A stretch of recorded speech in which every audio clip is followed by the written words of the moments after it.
Welcome to the Undisputed podcast. I'm your host, Jenny Taft. This podcast is the full show from today's episode of Undisputed from start to finish. They've got a busy slate, so Skip, Shannon, let's get to it. Good morning. Welcome to Undisputed. We are live from LA. I'm Jenny Taft here with Skip Bayless and Shannon Sharpe. And good morning. Wait a second. Welcome to the Undisputed Farm Report. We are predicting rain today in the lower 40s. It did rain. It did rain. Did you feel it raining yesterday at the Staples? Old goat. Yeah. I got to run back downstairs. I got to run back downstairs after the mission. I forgot something. I'm surprised. You know what I forgot? Old goat James. Well, what? Tell us what look is this today, You know, Shannon? it's a little cash. You know, I let you and Skip. Y'all look really We look sharp. Yeah, but I was going for a cash. Old cash shape. So now the only tip you leave at a restaurant is plant your corn early. Cachet. I like it. We have a great show today. Yeah, here we go. How impressive was LeBron's game? I can't wait to talk fade about away. I cannot wait to hear from both of you guys. And is Tom Brady to the Cowboys becoming more of a reality? But first, we do have to get to the much-anticipated heavyweight rematch over the weekend. Tyson Fury and Deontay Wilder both had unique entrances to the ring on Saturday night, but the advantage once the bell rang was all Fury's. Wilder was knocked down twice, once in the third and once in the fifth round. Wilder was able to extend the fight to the seventh round, but Fury was too much, and Wilder's corner threw in the towel, giving Fury the win by technical knockout. So Shannon, both you and Skip had Wilder in this one. How surprised were you by the outcome? I was surprised, but I was very surprised with how easily Fury made it look. Sure. Now, Skip, look, maybe it's sour grapes on my part because I picked Deontay Wilder to win. We both had him by KO. You did. I thought the punch that put him down the first time was behind the head. Now, I could be, a few inches here and there. It's close. It is. But and so maybe Skip, because I wanted him to win, I wanted it to be an illegal punch. Okay. I think Deontay thought it because he looked at the official like, he did. You're not going to call that? That Yep. was he hit me behind the head. And I'm not sure that was what busted His eardrum. Yep. But the thing was, Skip, he was never the same after that. He never got his legs back up under him. And Skip, if you look at this, when I looked at and I'm surprised I didn't mention it, but I was thinking about it when I was watching the fight. Skip, you remember, I think it was game 3 when the Cavs and Golden State the first time around. Cavs was blowing them out. Steve Kerr puts Andre Iguodala into the lineup. They lose that game, but they stumble on something. In the 12th round, the first time they fought, he put him down twice. But Fury gets up and he goes forward and he stumbles on something. He says, hello. This is a puncher. If I can keep him from going forward and make him go backward, I can neutralize some of that power. And if you Skip, the thing was so amazing is that he did everything that he said he was going to do. I know I heard him say, I'm going to pressure him. I'm going to say, Skip, you walking, you going to stand in front of the guy? You going to pressure him? You going to be in harm's way? Yep, that's what he did. 273 pounds is what he came in at, which is about 19 pounds, because I think he came at 256 the first time they fought. It's about 16 pounds more. And he felt, but Skip, he looked good. He didn't look, you're thinking like 273. But when you stretch that over 6'9" frame, you can understand. I thought Deontay Wilder was a little heavy. I thought Skip going up from 212 to 231 was asking a bit much. Maybe it was because he gave up so much weight in the first, because he was 212 the first time, and he gave up 40 pounds either way. So if Fury was, 273, by the time he rehydrated, refueled, what did he walk in the ring at, Skip? 83, maybe 85, maybe even 90. Maybe. Skip, he dominated the fight. And I know people are saying, Deontay, I told you he was a bum. He's not a bum. Fury is a damn good fighter. And he beat him. And I'm not so sure with his skill set if Deontay Wilder can beat him, Skip. Because if you look at guys that have lost the heavyweight title and come back and won it, you look at Ali with Olympic gold medal with a long background. You look at Klitschko. You look at Lennox Lewis. You look at Evander Holyfield. You look at those guys, Skip. Deontay Wilder got into the game late. And so I don't know. He only can fight one way. And the thing is that when you lose the belt, you have to come back. You have to reinvent yourself. And everybody can't come back, Skip, from losses. Sometimes you lose a fight. Mike Tyson was never the same after he lost to Buster Douglas. I don't care what anybody says. Yes, he reclaimed the title, but he wasn't that same fighter that he was before. So, Skip, my surprise, yes, we knew Fury was a better skilled boxer, can pivot, can move around. You don't think a guy that big, he should be playing offensive line somewhere, Skip. At 6'9", he should be a left tackle in the NFL with the way he moves. But I'm surprised. I'm shocked with how easy he made it look. Bingo. So, by the way, before we leave the weight, I fixated and focused after the weigh-in on 273 because I thought it's just too much tonnage. Right. He's going to wear down and wear out. He can't carry that weight into the 10th, 11th, 12th round if it's going to go again the distance the way it did the first time. And I did not focus upon the 19 pounds gained by the favorite in this fight, Deontay Wilder. 19 pounds for a pretty thin-framed athlete with quick twitch. That's what he is. He's all quick. It's like, boom, it's explosiveness. And if you put 19 pounds on that 6'7", but sort of sinewy frame, it's no good. And Deontay did say, and I'm not going to build in an excuse to defend my pick, but he did say right after the fight that he had a lot of things going on out of the ring before the fight, and he said, my leg was never quite right coming in. Well, I'll go legs plural because he lost his legs so fast in this fight because of the sheer onslaught of the tonnage of to your point, it could have been 285. And leaning on him.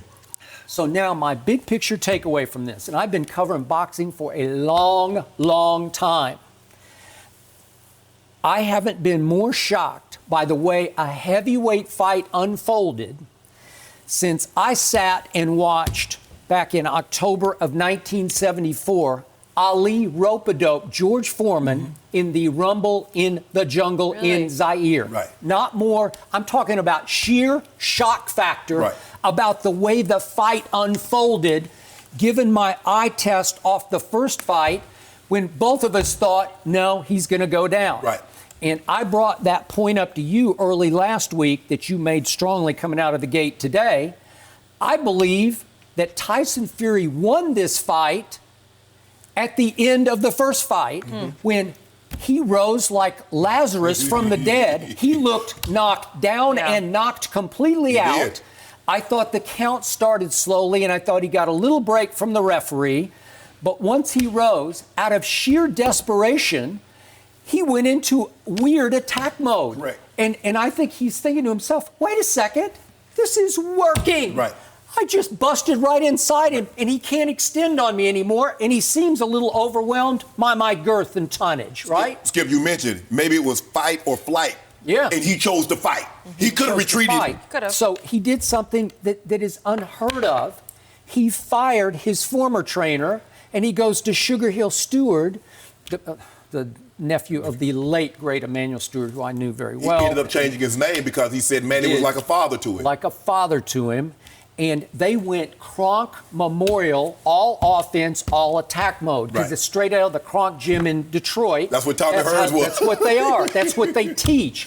And so all of a sudden, he came in with this whole new mode of not only am I... This is why it shocked me even, frankly, even more than Ali over Foreman.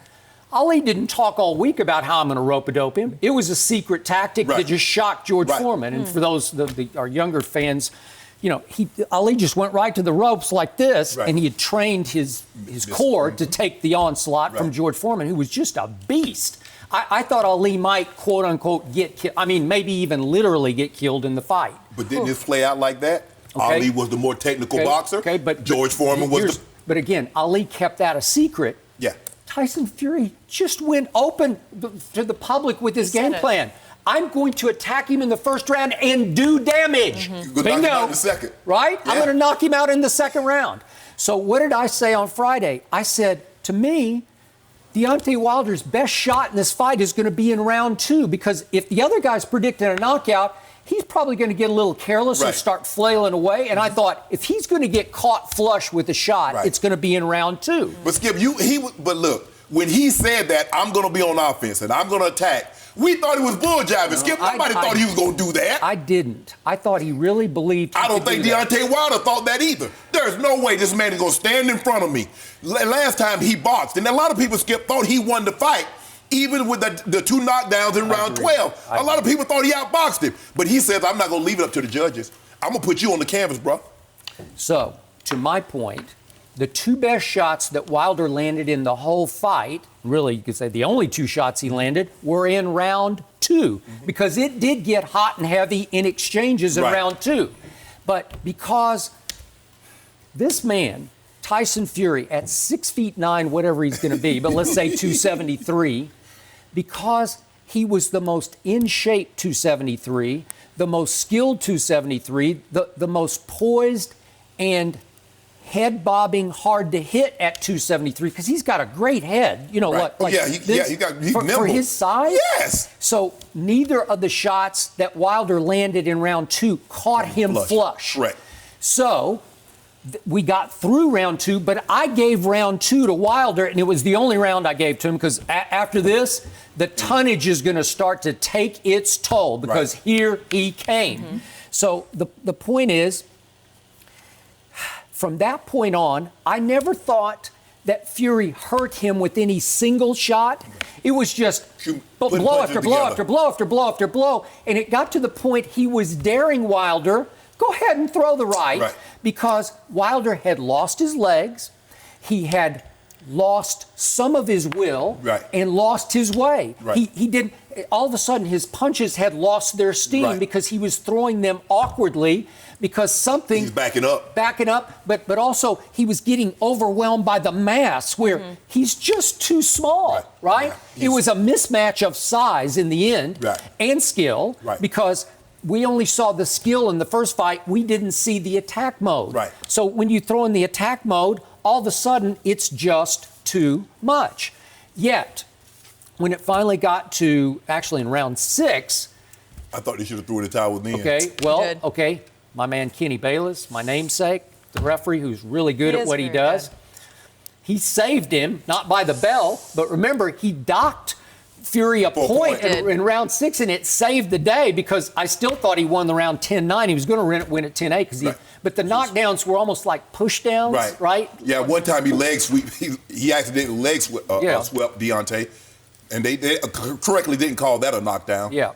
Okay. So the point was, then we get to the fateful round 7, and this is just me, and I accept boxing for what it is. It's a brutal sport, and I wouldn't have thrown in the towel. And Mark Breland is a great old boxer. He's an aging boxer now. What is he, 56 years old? But he was a former welterweight champ. And he was an Olympic champ. 1984 here, the Americans, they were the greatest boxing team America has ever sent to the Olympics. They won 9 gold medals. I was Sweet there. Pea Miracle was on that team. I sat ringside and watched him win his gold medal. Holyfield. Right here, on the USC campus at the old sports arena. Holyfield, Tillman, Tyrell Biggs. They were loaded. Loaded. Absolutely. In fact, it was just like a Virgil Hill. Complete mismatch. Just a wipeout. It was. But the point was, he's the second in the corner. He wasn't the head trainer, and he was the one who grabbed the towel and threw it in. But Skip, if you notice, he's looking at him. He's like, Jay, because at that point in time, he was taking all the damage. Nothing was coming back. Skip, look, you can overcome a knockout, but a savage beating, you're not overcoming that. Okay. I personally didn't think he was hurt that badly, and I don't know this because I'm not a doctor. I'm just going on my eye test, and then obviously what I saw in the post-fight interview. Yeah. But just because of the MO of this fight, remember, Fury got knocked down and out in the 12th round, and they didn't throw in the towel, obviously, and he looked like he was KO'd. And in this fight, I thought because Wilder's got that one, quote-unquote, lethal weapon, I thought, is there any way he's going to land one punch and get back in this fight? Skip, I would agree with you, maybe if it was round 12. Maybe. Not round, because you still had 8, 9, 10, 11, and 12 to go. Did I think there was any way that Deontay Wilder was going to climb back into this fight and win it on points? No. It was going to have to be a one-shot deal right then, right there, that turned it completely on its head and put him on his back. And Skip, the thing is, what we talked about when Deontay Wilder, and Fury mentioned it after the fight, said, yeah, he surprised me with how well he was jabbing. Well, he didn't stick with it long enough, and Deontay doesn't jab to do damage like a Larry Holmes or a Lennox Lewis. His jab is a rangefinder. How close do I need to get to throw this bomb right hand? So he's not really trying to do damage with it. I thought he should have, worked the midsection some. There's a lot of things. Tyson Fury is a boxer.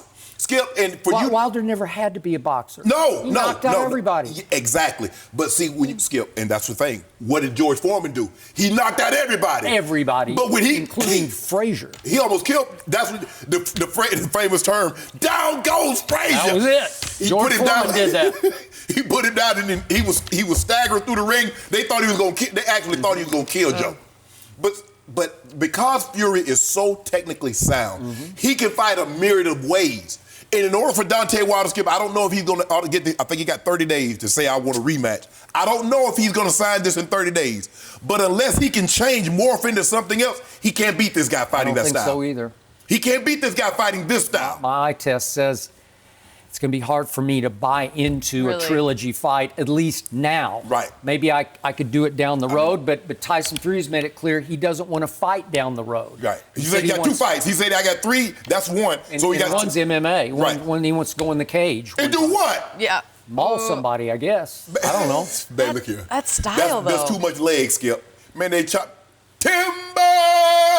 Boom. Okay, well, you'll buy that fight, won't you? I sure will. Okay, that could be the biggest mega fight we've this side of Conor McGregor. Who is he going to fight? Johnny Jones? Yes. Cormier? Bones Jones. Here we come. Man, Skip, but look, that's what shocked me, Skip. I mean, Fury was unbelievable. He attacked like he said he would. I thought he was lying. I said there's no way he's going to put himself in harm's way because that's really the only way.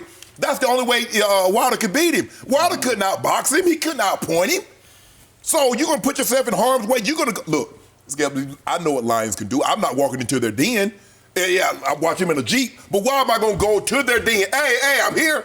He was saying, I'm going to go right in front of you. I'm going to attack you. Great strategy because as a puncher, it's hard to knock somebody out, Skip, when you retreat. And he got him retreating from the onset. I'm like, well, hold up, Deontay. Can a lion kill an elephant, I ask you? Yeah, have enough of them. One of them. One lion on one elephant. Who's going to win? Right. The elephant's going to win. Yeah. Right? They try to. No, he's going to win every time. Really? The elephant. Elephants so? can get mean. They can get mean, but yeah, I that's didn't know that though. Like size-wise? They'll try to attack the baby. They try to fight. It's like anything. Yeah. They're predatory behavior. So what do? You find the weakest link. Okay. That's where anywhere. Okay. But Skip, look. Deontay, Skip, he had what? He's 42. He had what wins? He had knocked out 41. Of his 42 wins, he got a decision. Then the guy that he got the decision against, he came back and knocked him out. 41, so he's 41, 1-1. Mm-hmm. That's not a bad resume. People always say, "Oh, I told you." No. Okay. The guy got beat. Well, and again, final thought about his physical condition. I thought in the ring, in the post-fight interview, which he did immediately, I thought he sounded very coherent. I didn't see him in that much trouble as far as concussion goes or whatever. He seemed real rational to me. But, Skip, I thought once he got hit, whether it was behind the head or not, Skip, he never got his legs back. We see guys take shots, Skip, and in between the run, they get their bearings back. Skip, his legs were never back under him after that punch. Here was the quote. At that moment, he said, "My leg was already weak coming in due to other things." I don't know what it is, the weight gain, I don't know. Right. Did he hurt it in sparring? I have no idea. I don't know. Is it an excuse? He said, I don't want to make an excuse, and then he made 2 excuses. He said he was distracted by several things coming in, and he never quite looked right. No. He didn't look like he's looked in all his previous fights, and maybe it's just because this guy came in riding a throne with the weirdest Patsy Cline from 1961. And we heard it how many times? It's a pop country ballad. Right. Yeah. Crazy. And he's saying, I'm crazy. I'm on a throne.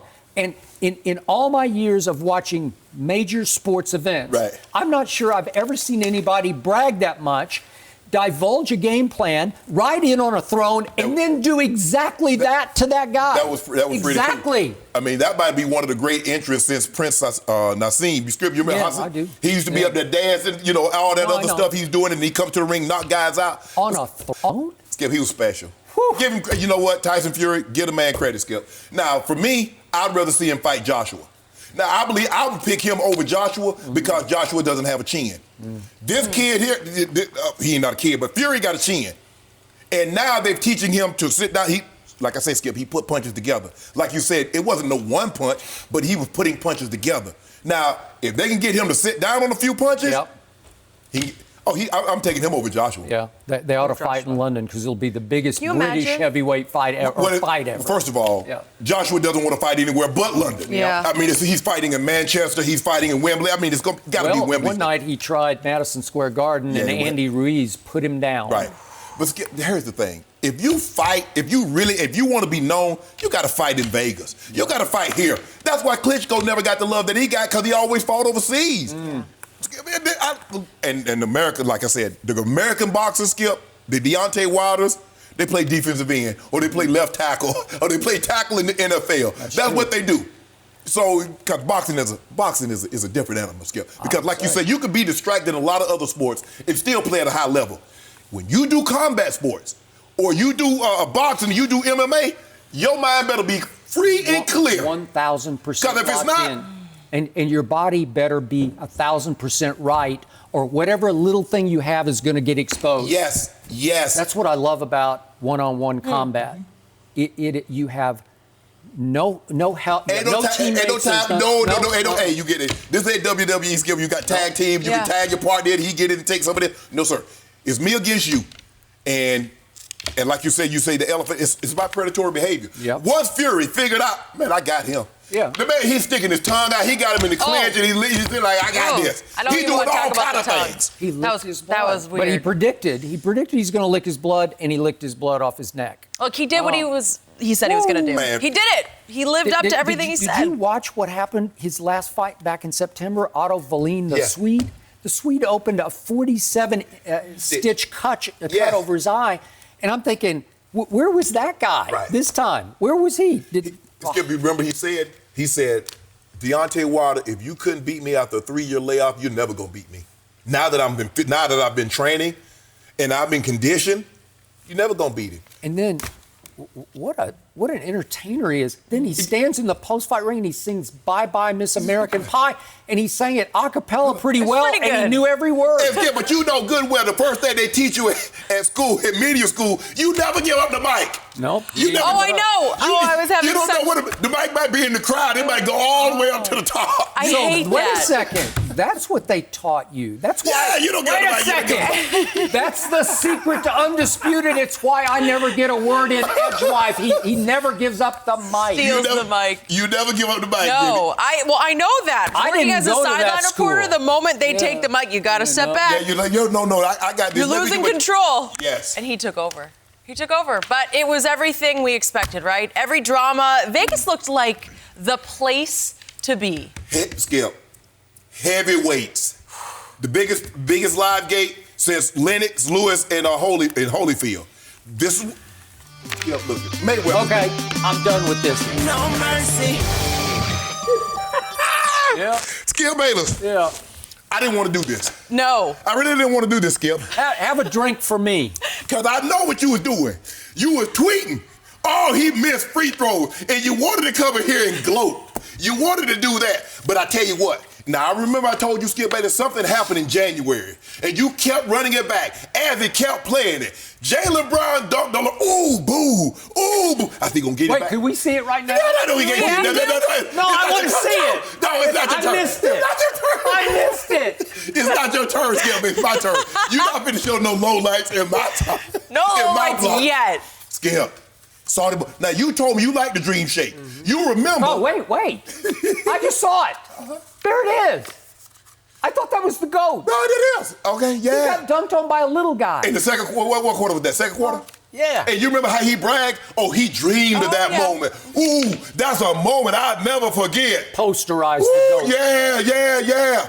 and old Gold James. Because Skip Bayless, see, this is what he likes to do. And Rob Parker has been jumping on Skip bandwagon with this. He's hit game-winning shots against Indy. The game was tied. So if they miss it, they go into overtime. No pressure. He hits one against the Raptors. Game was tied. If he misses it, it goes into overtime. Or, you know what, when he doesn't have to think about it, he just I love LeBron doing that. Skip Bayless, can you tell the people yesterday, 30 seconds on the clock. They draw the play up. Now, LeBron, we're going to put the ball in your hand. Do what you will. If I can get the footage, LeBron smiles. He has Jaylen Brown on him. He smirks. I'm finna eat you. Because that's that scenario. You remember the elephant and the lion? He said, I'm about to cook you. He said, look at this shape. Look at this shape. Elijah Wan is proud. Akeem the Dream, Elijah Wan is proud of that man today. Whew. Lakers. Featuring Gold James. Really? Oh, he did a number on me. Wait, help me out. Is that a walk-off shot? No, but you see what he did, Jim? See, the difference is the NBA defines clutch is anything inside of 5 minutes, the game within 5 points. All right. That's what the NBA says clutch is. Now Skip is, you know what? That's why I can't ever score a touchdown. Because he keeps moving the goal. He keeps moving the goal line. At first, if they're behind, has LeBron hit a shot when they're behind? He hit that shot, Skip Bayless. Yesterday, he was special. 5 rebounds, 3 assists. I think he scored, 7 points or 9 points in the fourth quarter? Which was it, Skip? You know. You got the stats over there. I got a lot to say, but it's not my turn. Yeah. You let us know. LeBron was special when he needed to be. Michael Jordan had a commercial where he said, the reason why I'm successful is because I failed. And I failed far more times than I've succeeded. But still. That was like a humble brag. No. Humble brag. And that was LeBron. What you think he tweeted? Yeah, what you think he put on IG? He said, you know what? I live for these moments. I don't always come through, but I'll be ready to take that challenge. He lives in fear of No, that's You know it, and I know it. He go. was showing you his insecurity, and I loved it because it was just straight humble. It wasn't a humble brag. So Jordan had no insecurities? So why did he say that? So he wasn't insecure. That's a humble brag when he says it. LeBron says the exact same thing, and now he's insecure. Because Michael missed far less late shots than No, LeBron not by NBA stats. Say LeBron got more game winners than Mike. That's what the NBA says. LeBron James is by far the worst late-game superstar free throw shooter in the history of this league. Is that league. what you're going to come down to, Skip? That's it? Okay, do free throws count? Do they go into the walk-off? Did that walk-off, did that count? It was not a walk-off. It was close there enough. was 30 seconds and a whole lot more happened after It doesn't that. happen. Whole lot more. An L happened. It is now my turn, and you have now ceded the stage to me. Ceded the stage so to you. the GOAT over there, Club Shay Shay, has to turn its lights off. I got to turn the lights off. Okay. Yeah. No distractions, Because Shannon. you were shut down by the health organization. Skip, what do you got? Having a goat Yeah. in a restaurant establishment. Okay, I want our audience out there who have brains to think about this. LeBron James is 3 inches taller than Jaylen Brown, and he outweighs him, and I'm going to be conservative about this, he outweighs him by 40 pounds. This was Tyson Fury against Deontay Wilder. That's the mismatch of size and strength and girth that got matched up solo in a clear-out situation late in this game. Okay. But now let's do the bigger picture. Let's go back and look at the perspective of how did the fourth quarter unfold. And I'm going to remind everybody, Boston was without its leader, without its spark plug, without its point guard, without its barely second leading scorer. It's 23-22, Jason Taylor over Kemba Walker. Tatum. Okay, Jason Tatum over Kemba Walker. And Kemba Walker is obviously the point guard and leads this team in assists. So they're without him. He's just cheerleading in street clothes on the sideline. Marcus Smart hurt his leg in the first quarter, and I don't know how bad it was, but he limped through the rest of the game. And he is a crucial piece of their defense, obviously, maybe the most crucial piece. So let's keep it in that perspective. That's what, quote unquote, GOAT James was up against yesterday. Okay. So how did the fourth quarter start off? With 10:56 left, a guy named Tice for the rival team, for the visiting team, you know that guy, Daniel Tice? Daniel Tice, yeah. He's outweighed by LeBron by maybe 45, 50 pounds, and he goes up and crashes into LeBron's side and leaves him writhing on the floor, and I thought the season was over. I didn't know what, had he hurt his knee? Did he yank his groin? And then we come right back down to the other end, and what happened at the other end? There's the smash up, and we come right back to the other end. And you've been telling me how great LeBron is on defense all year, that he's turned his defensive game around. Watch this. Tice blows right by Dwight Howard, and LeBron doesn't even olay him. He doesn't even try to defend him. I've never seen anything quite like this. We didn't give up the three. And look what Dwight did. Look, Dwight turns to LeBron at the other end and is looking at him like, what are you doing? Watch Dwight's face. LeBron is he turns to LeBron like, what are you doing? Why didn't you help me? And LeBron turns to Dwight Howard. Why are you sitting in the chair at the half-court line? Back up off it. Wait, was LeBron afraid of Daniel Tice, who weighs 215 pounds? We ain't afraid of nobody. Okay, so I guess he's now, again, back into, I'm going to save myself on defense so I can apply all my energy to offense. Is that where we are? We got a guy that saved himself for the playoffs, so why not? You know interesting. Yeah. I know the guy. Now, I got him. Let's get the scope and perspective of LeBron's entire fourth quarter, and let's start with 3:37 left when he misses a three-point shot. Just for the record, he misses a three. These are big key shots in a very close seesaw game. So he misses the three at 3:37. Then at 3:18, we come down and whoops, another missed late free throw. Then at 2:54, another missed three. Clutch? I think not. GOAT? Not yet. Then 37.7 seconds left. He misses another free throw. But guess what? The ball goes off Anthony Davis, and ABC had it cold. It went off Anthony Davis's fingertips, last fingertips to touch that basketball, and that led to that. So that shouldn't have happened. They got robbed right there. And again, this is the guy he was just pulverizing. The guy he's 3 inches taller than and 40 pounds heavier than. Why don't you just drive on him, wheel on him, and take him to the dish? Why do I do that? Because, hold on. I didn't say, you know what, Skip? Now, you say the only piece of memorabilia you got is Michael Jordan's last shot with the Bulls. Holding the pose. Okay. Why didn't he drive on Byron Russell? Because he had him dead to right. Got him dead to right. Okay, but he can actually shoot mid-range jump shots as opposed to LeBron James. What did LeBron say? He said, I've been drop-stepping, going baseline, getting. So Jalen was playing, leaning heavy there. He said, I knew I got it. Skip, you saw the smirk. He's like, I got it. I got it right where I want it. I got your man.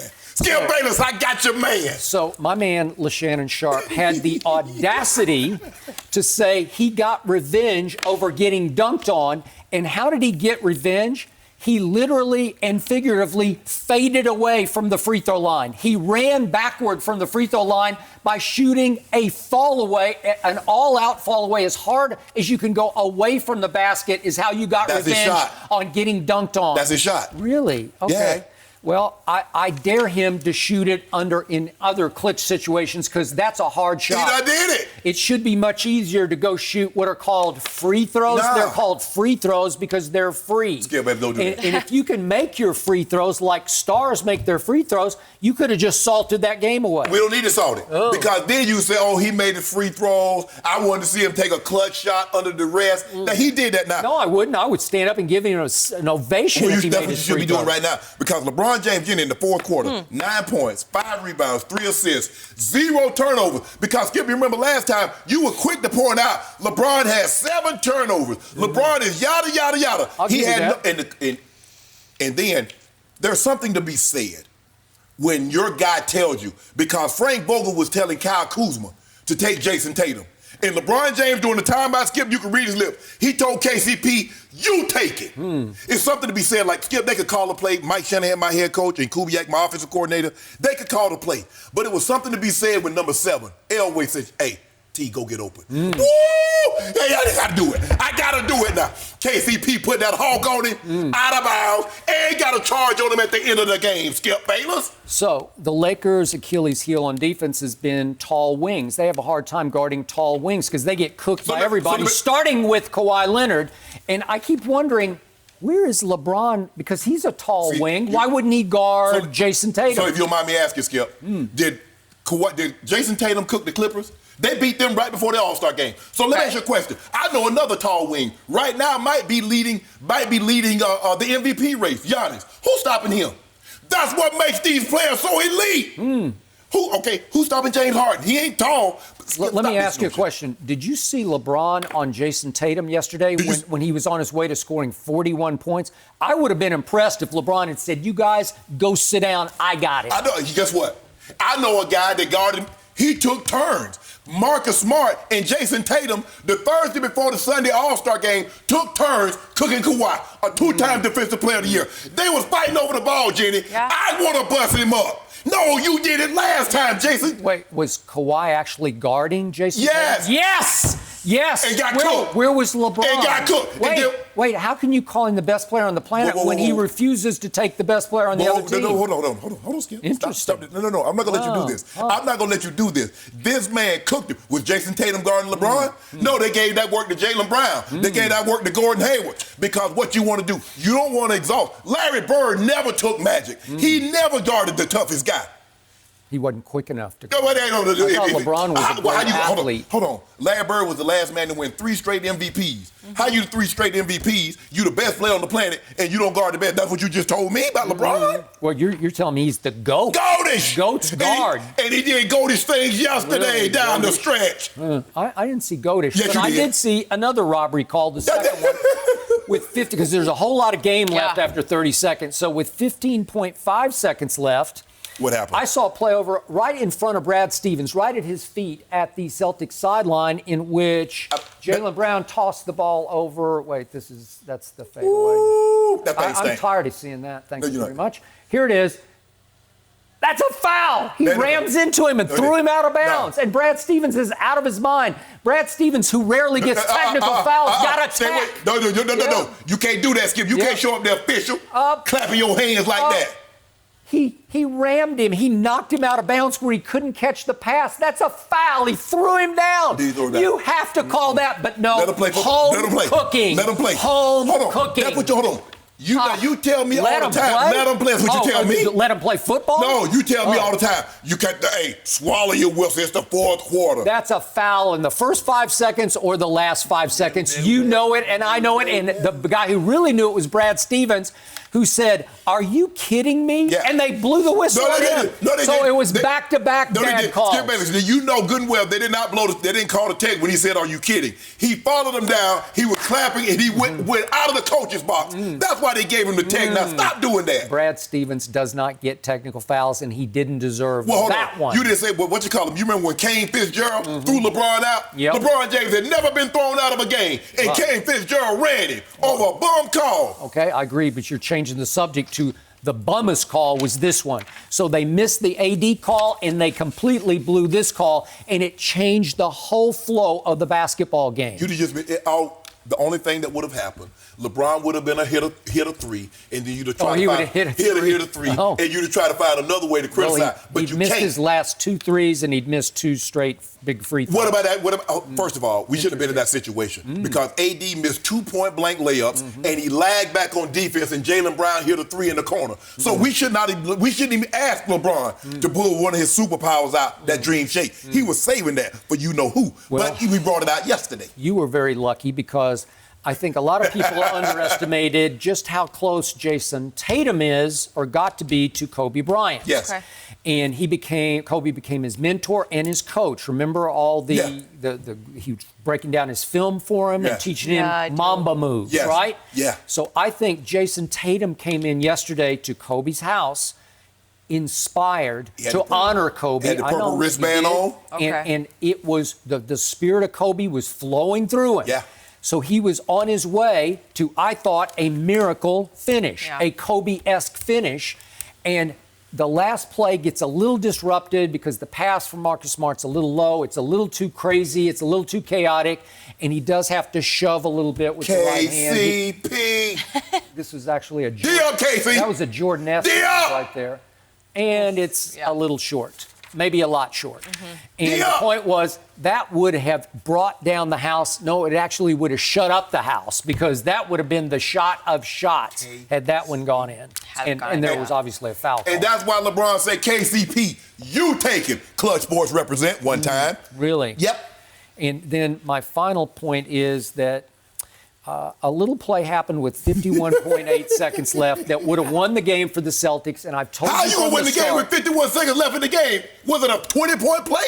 No, but it would have put them up 4, and it's a Gordon Hayward play, and I told you again and again, he's not worth the money, and you can't trust him in these situations because he surprised himself. He got loose to the rack, and it's like at the last second he's saying, Wait a second, I just got a layup. Skip, you remember a couple of minutes earlier, he got loose and LeBron jumped and he missed the bunny. He hit the back out of the rim, hit the Patrick Ewing on him. Okay. So it didn't happen. So he was scared. Okay, he got a little scared because that's who that guy is. If that shot goes in, you're down 4 with 48 seconds left, and you got big issues. We got Go James. Yeah. So everybody talking about, the Lakers got problems. So who guarding LeBron? All I know is that the Lakers got one of a few teams. They got 2 guys averaging over 25. So is anybody going to have a problem guarding the Lakers' wings, tall wings, which is AD and Bron? Is anybody going to have a problem guarding them in the playoffs, Skip? Not Kawhi Leonard. He got his hands full. Harrison Barnes got them. Kent Bazemore came off the bench and dropped 23. You see what's happening? Y'all get up for the Lakers, but you better worry about them other teams because you're going to mess around and have to deal with Houston, and you're going to have to deal with some of these other teams before you see us. Y'all had to start Reggie Jackson at point guard in his first game with the Clippers on Saturday. Whoa, that's what y'all had to do. Because y'all didn't have Paul George. Y'all didn't have Patrick Beverly. Whoa, Jenny. All I heard, LeBron James in year 17, the growing. Sure. I keep telling you, my grandma said it all the time, but I didn't know what she meant at the time, Jenny. The tree that's leaning the furthest don't always fall first. And I was like, what did that mean? But as I got older, I understood. Now the GOAT is in year 17, and everybody thinks he's going to fall off first. But just because he's the oldest doesn't mean he's going first. Doesn't mean he's not strong. Help me out. Did the playoffs start tomorrow? I'm glad you brought that up. We're going to talk about that in a minute. We got to just say that. Just save that. We're going to talk about that in a minute. But right now, let's talk about what's our record, Skip Bayless. We like 43-12. Your record right now, 43-12. What?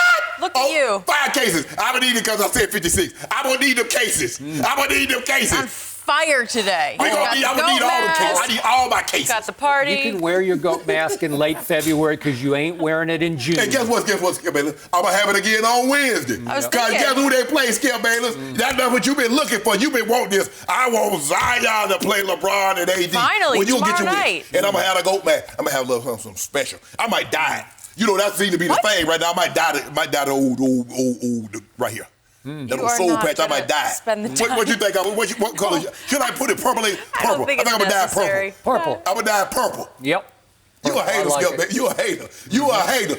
At one point in time, Skip, you could just say, you know what, LeBron? I want you one time, when LeBron hit a big shot, I want you to tweet.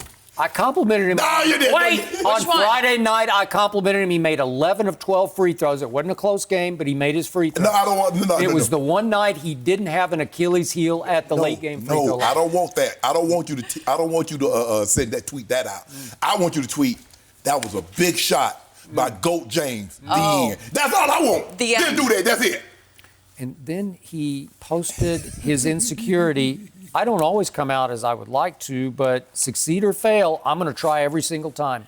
Wow, that was convincing. I live for these moments. He lived. In fear of these moments. Everything with 15. All right, enough of this. No mercy. The Cowboys have yet to sign Dak Prescott to a new deal. And Mike Florio of Pro Football Talk said that Jerry Jones can make a very compelling pitch to Tom Brady. Florio made the case that the Cowboys could offer Brady the best offensive line and running game he's ever had to play with. The receiving group would also be much better than his current options in New England, and the division wouldn't be any more difficult than the AFC East. Yeah, we know that. Shannon, can you see this happening? No. And there's no data that suggests that this would happen. Just somebody spitballing. And this guy seems to do a lot of that. I've said this before, and I'll continue to say this. If you evaluate Tom Brady solely on 2019, forget that he's won 6 Super Bowls. He's done that. But at what point in time do we evaluate a player on what he's doing currently? Nobody wants to do that. Well, a few people, Coach Belichick's doing it, wants to evaluate Tom Brady. Dak Prescott, yes, they were 8-8. But he played better than Tom. Now, you keep he's going to have a better offensive line. Yeah, but what happens? The last time I saw that, the only line I see that give up single-digit sacks was the Reno lines in the 80s and the 90s, Skip. Then with some seasons, he got sacked 7 times, 8 times. I don't see that happening in today's game. So what happens? Because Dak got out of harm's way a lot. You know that. You want them to run Dak more with his legs. But this notion that Tom Brady stop it. Tom Brady, not now, Skip. Maybe when he was 38, 39, okay, I would give you that. But not right now. Dak is the better option. Okay, you get Brady for, let's just say, for a year. Guess what happens? Now you lose Dak. What you gonna do, Skip? You want to be, so I see what you want that instant gratification. You know, he wants to satisfy his appetite. See, but most people that I do, I prepare my meals in advance. So I don't make bad decisions. Because see, if you don't got, I got to cook. Okay, well, let me go to the store. Let me get this burger. Let me get it. No. I got meal prep. Me and Trifecta got meal prep. Got it set out. So I got chicken, got bison, got turkey, sweet potatoes, brown rice, little broccoli. That's how I do that right there. You left out the dessert. I haven't do Dana don't do dessert. Once in a while? I'll do I haven't had it when I had dessert. Somebody is fudging, so to speak. I feel like I've seen you have pancakes for breakfast. Before. Yeah, it's happened. I've seen that. That's basically dessert. You see what I'm doing? See, right here is that because you didn't plan. And see, also, we're going to talk about this a little later, Skip. Dak Prescott said, we got that 17th game coming. I know you're going to take it in. That's why I ain't taking no discount. Yeah, you want to add on some games to give me the discount, but that ain't going to happen. But anyway, Skip Bayless, no. It's about to be my turn. I don't see it happening, and it would be a bad decision. Okay. And it's not going to happen. So I have been preparing my meals for 40 years, which I think is a little before you started. And I love the meal that Mike Florio prepared for Jerry Jones. What do we hear constantly? What's the refrain from Jerry? I'm not getting any younger. Yes. He constantly refers to his own mortality, which he embraces to the point that he realizes it's been forever since the 1995 season that they won a Super Bowl. It's a long time. And you always bring up the fact they've won only X playoff games in X years. I don't even care what it is because I try to blank it out of my mind because it hurts too much. Yeah. It's just too painful. When they robbed Detroit, they should take that loss. They should put a loss there because they robbed Detroit. Remember that? Right, but they got robbed at Green Bay. No, they didn't. They wouldn't even got to Green Bay. Dez caught it. They wouldn't even got to Green Bay. Whatever.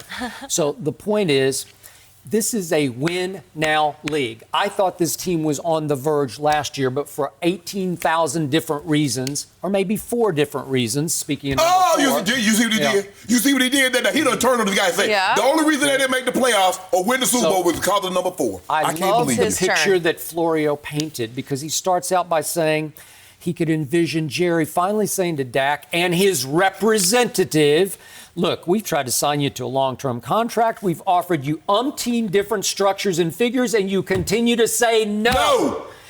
And you could see Jerry saying, so I want to win a Super Bowl right now, and I want to do it with Tom Brady. I could see it. In fact, I'm ready to embrace the concept if Tom Brady is willing to embrace it because Jerry can say to Tom, look, we can give you an offensive line unlike you've ever had before. Bingo. We can give you a running back unlike any you've had before. Bingo. And I'm just going to quote Mike Florio.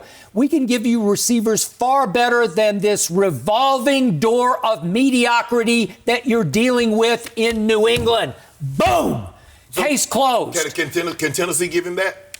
Okay, there's Nashville and there's Dallas. And I know this because I wrote a whole book about this. Somehow, Dallas, Texas became the Hollywood of the National Football League.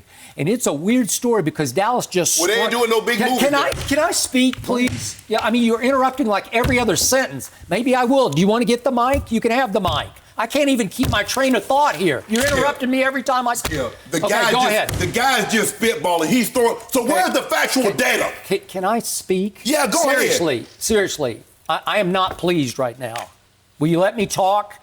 You're interrupting everything I say. Are you ready to let me talk? Go ahead. I wrote a whole book about this in 1989. You can look it up. It's called God's Coach. And it's about how out of nowhere, out on the plains of central Texas, it's north central Texas, this town sprang up out of nowhere for no apparent reason except it was on the cattle trail. Is there any water around Dallas, Texas? No. Help me out. Where is New York City? Oh, it's on an island, right? Manhattan's on an island. Is it on a waterway? Oh, it's on 2 big waterways, right? Where is Los Angeles? It's on the Pacific. Where is San Francisco? It's on the Pacific. Where is Chicago? It's on the big lake, one of the greatest of the Great Lakes. Okay. Where is Dallas? It's nowhere. But out of nowhere, in 1960 came this team with cheerleaders. Oh, nobody had ever had those kind of cheerleaders, right? And what happened? It had a coach who had a religious tie named Tom Landry, and it just swept up the whole Bible Belt, right? And then it used computers before anybody used them. And all of a sudden, everybody's saying, they're way ahead of the curve here. And then they created, Textram created uniforms unlike anybody had ever seen before that just caught your eye on TV. Metallic blue. And they got generations of fans hooked just on the uniforms. And then, I don't know how, but they have had a cavalcade of stars come through America's team, unlike any we've ever seen any other team have consistently through their history. So all of a sudden, it's made for Tom Brady, the GOAT of GOATs, to finish his career in Dallas, Texas, to be the quarterback of America's team. And the best point that Florio made was the greatest quarterback in Cowboy history, friend of mine, Roger Staubach, he would willingly say, I will unretire number 12 for the GOAT, because that's the one guy he would unretire for. Thank you very much. You think Tom Brady is thinking all that? That in 1960, this upstart town he knows. He grew up with America's team. Skip, trust me. First, Skip, look at. First of all, you know everything resides where, Skip? On the coast. So this notion that the Hollywood of the NFL. Everybody knows There's no such Dallas. thing. That's a mythical title. You just gave that. Nope. Where? I've never seen that. It's America's team. I get that, but where does it say it's Hollywood of the NFL? I did. Exactly. That's my point. Because everybody believes it's the best soap opera, and it even had its own soap opera called Dallas. Okay, what about this? What about winning? What about winning? You hadn't won in 25 years. I just told you it transcends that, which is why it's made for this.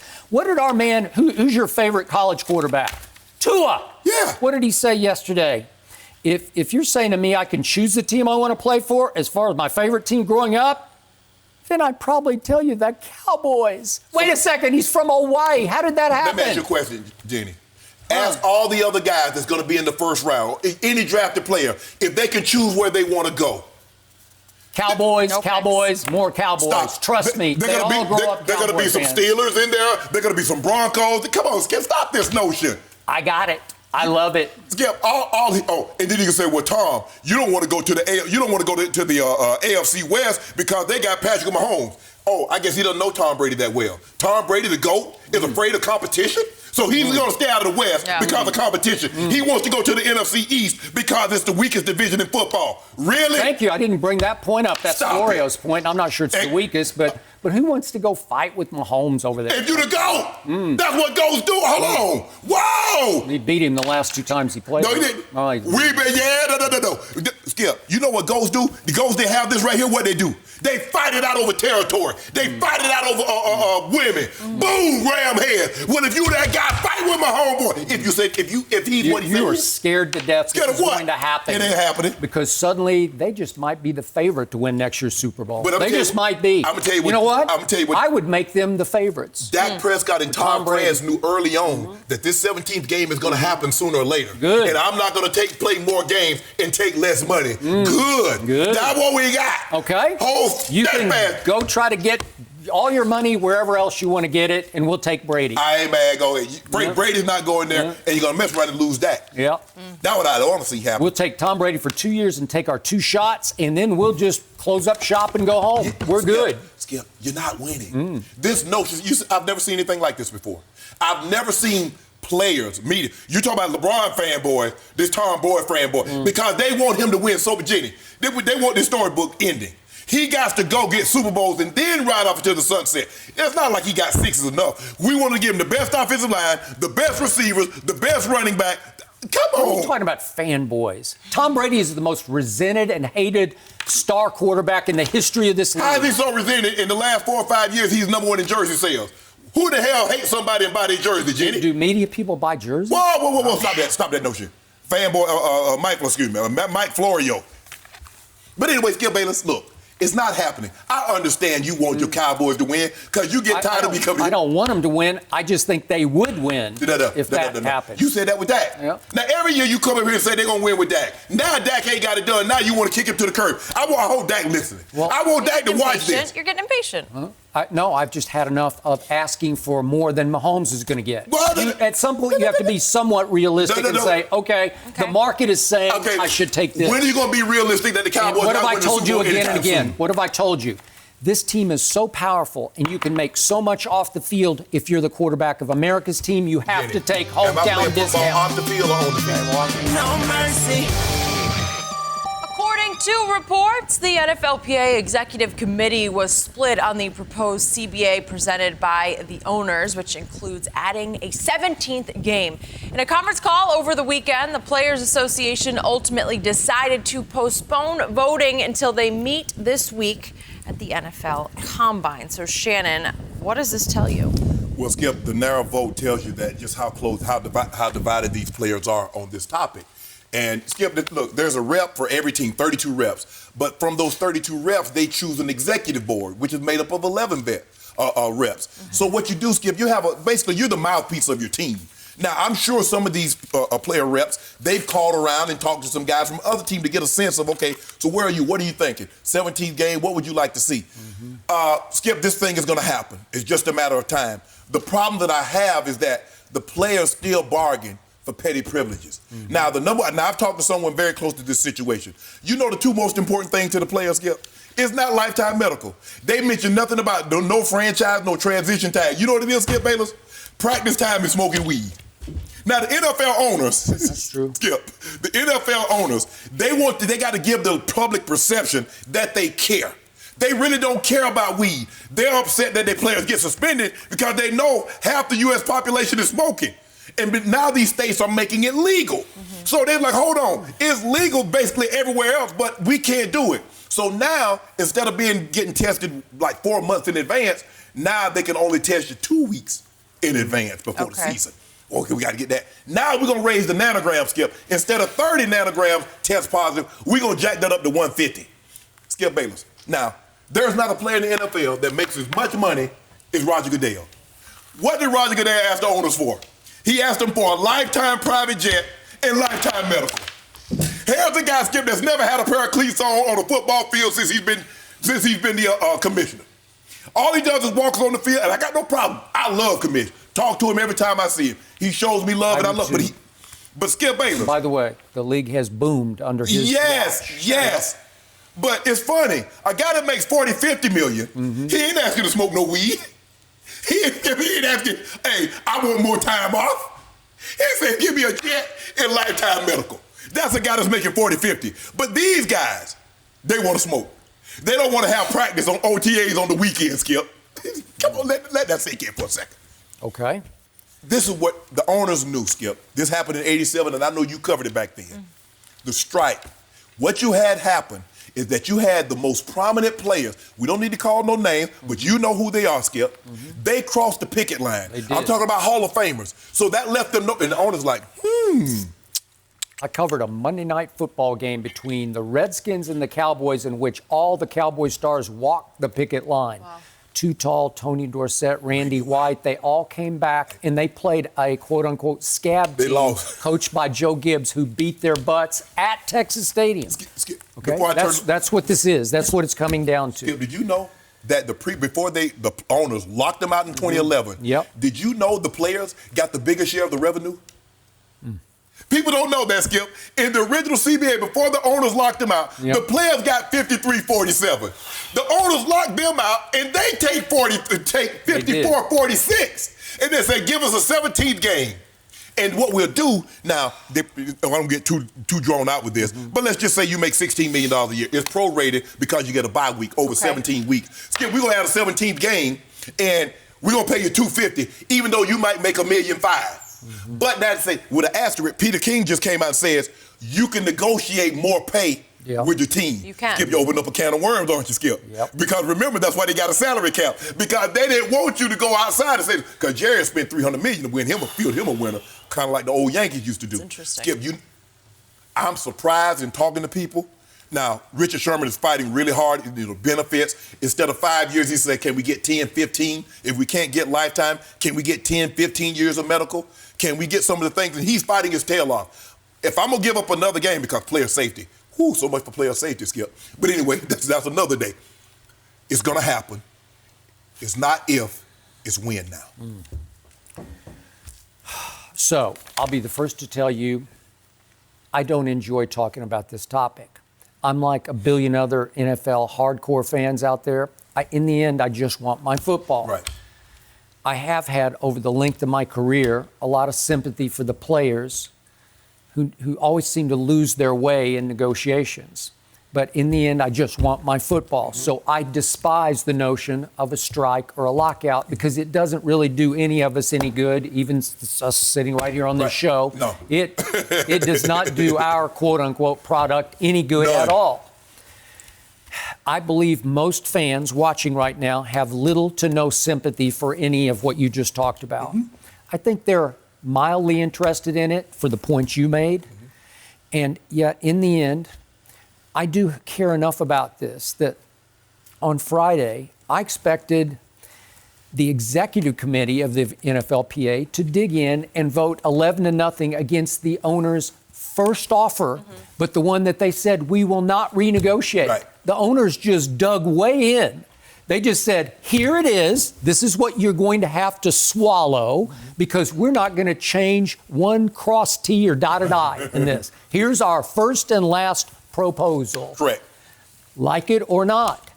And 6 of the executive members said, we like it. We'll take it as is. Okay, right now, we'll go I for... thought 6 said no and 5 said yes. I'm sorry, 6 said no. I'm sorry. 6 said no and 5, but 5. Right, Yes, 5 said yes. Correct.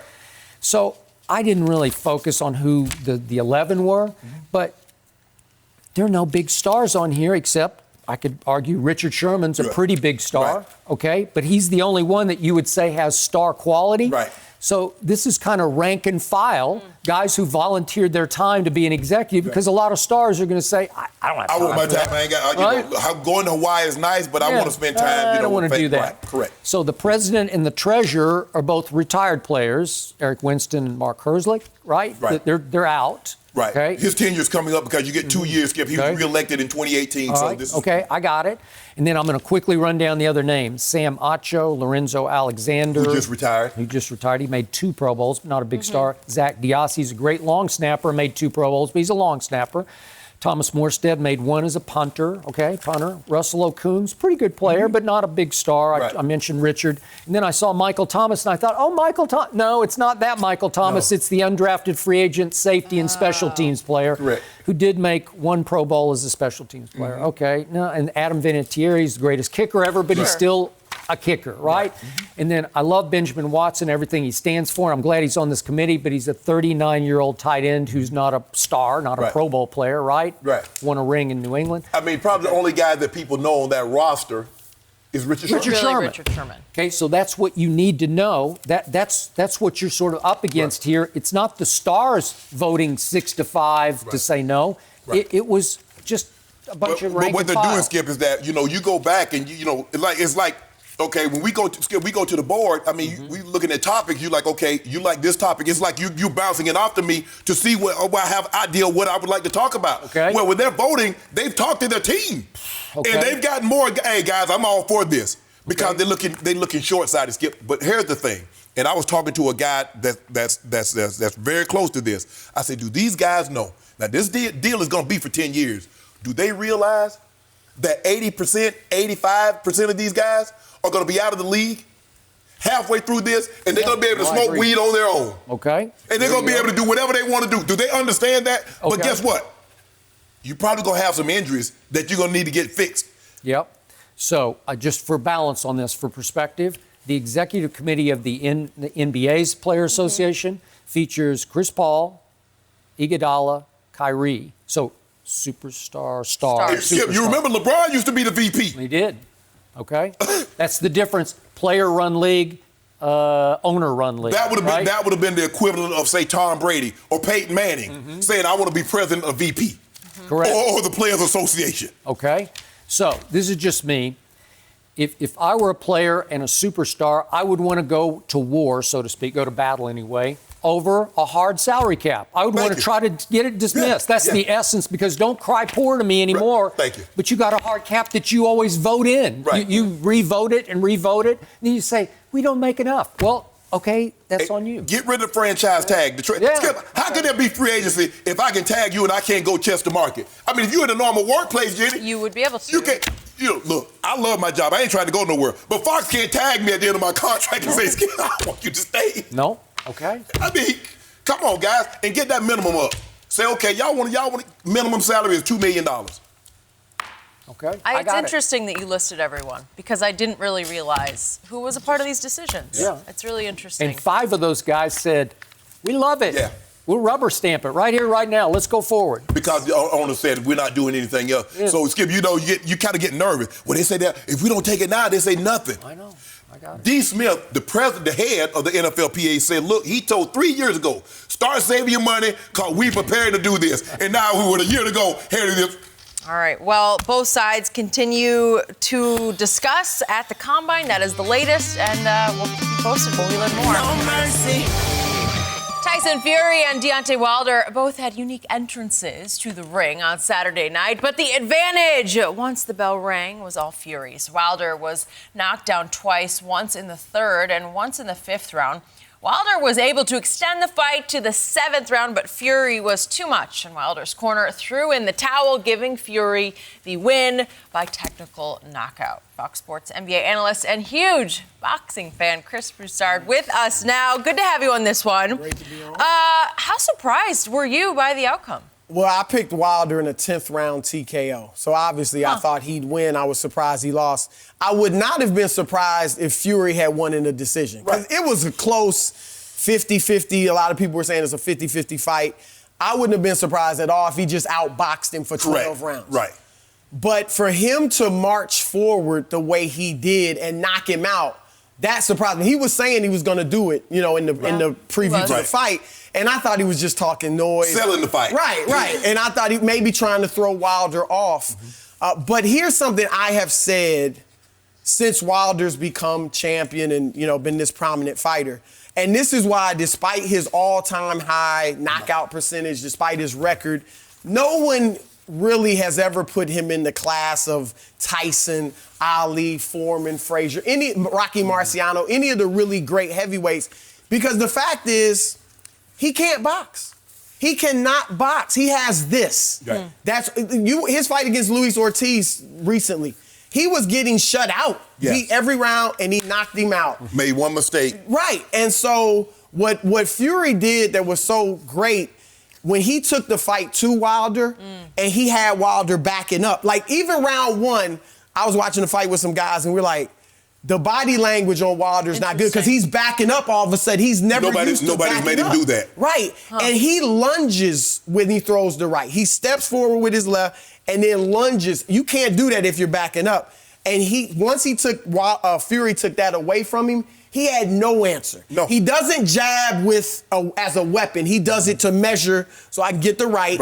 He can't dance. I was even saying, and maybe the equilibrium was just off, but once after the 3rd round, he looked out on his feet. Yep. I was saying run, just move until you can get your wits about you, or hold till you get your wits about you. And he didn't really even know how to do that. Look, he showed a lot of heart. He showed tremendous heart because he looked punch drunk for the last 4 rounds. Yep. But, and I'll say this finally, I hope I'm wrong. I don't think he can bounce back. Wow. I think the best chance he has to bounce back. You don't think he can bounce back against Fury or bounce back I definitely don't think he can beat Fury. I think his best chance of bouncing back is to fight Joshua and maybe beat him. But here, when you're the bully and then you get bullied, and we've seen it, George Foreman, it took a religious conversion and 15 years of preaching. And the George Foreman grill. Right, to become what he became. And he was a whole different person at that point. Tyson was never quite the same. Because you're not the same in your own mind, nor do you have that intimidation factor of his opponents. And even Roy Jones Jr., who wasn't a bully, but he was dominant. Yeah. Once he got beat, he was never the same. Harvard got him. Mentally, it's going to be so hard for him to bounce back. I don't think he could beat Fury. I definitely don't think he could beat Fury, but I think he's going to have trouble in general. So, going back in history, this is what hit me very late on Saturday night. I picked Wilder in a 2nd round knockout because I thought after Tyson Fury had all week predicted, I'm going to knock him out in the second round, that he would get a little careless and be vulnerable to the one punch that Deontay did have. And that punch, you could argue, is about as lethal as any punch we've seen in the history of boxing, is that right hand. Yeah. I don't know if I've ever seen a more savage right than that one. And all it takes is one, as you know, and that big tree's going to topple. But you have to catch him flush, and he wasn't able to catch him flush with it. So where my head went back to was a fight that I wrote about and that I watched. I didn't go to it, but I just watched it here. And that was the Rumble in the Jungle. Mm-hmm. I haven't been more shocked by the strategy and the unfolding of a fight than I have since I sat watching Ali do something that I thought was impossible to the beast who was George Foreman. And remember, in those days, George Foreman weighed 250 pounds. He didn't weigh 273, and I thought that was beyond massive. And Ali weighed 220 for that fight, so he was giving up 30 pounds. But he had gained weight to fight that fight because he only weighed like 205. I totally agree.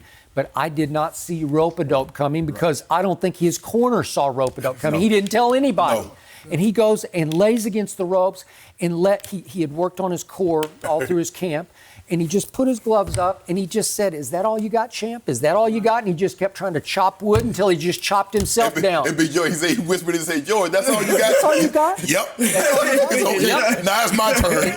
And finally, in the 8th round, it was Tim Burr, and he knocked him out. And I just fell back I just said, I've never seen anything like that until Saturday night. Wow. Yep. People were afraid Ali might get seriously hurt. I thought he was going to get hurt. Fight, right. His corner was Bundini Brown and all of them. Boy, they were so, and obviously. Because they had saw what he did to Frazier. Yeah. That's what how many times did he put Frazier down? And Frazier walking in there, down goes Frazier.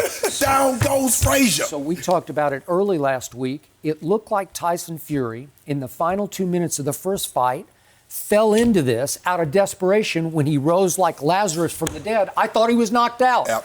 I thought the count started a little late and gave him a couple of extra seconds. And then he resuscitated, and out of desperation, he went into attack mode. But Skip, when you get hit with a shot like that, don't matter when you count. They're supposed to wake you up. He hits anybody else flush with that shot and then catching them with the hook. Yeah. They're waking you up. You're not getting up. But he got up. He got to up. His credit. He did. And then he seemed 1,000% okay. Right. And he goes on the attack, and you could see his head like, wait a second, this works. Yep. So he fires his trainer, unheard of.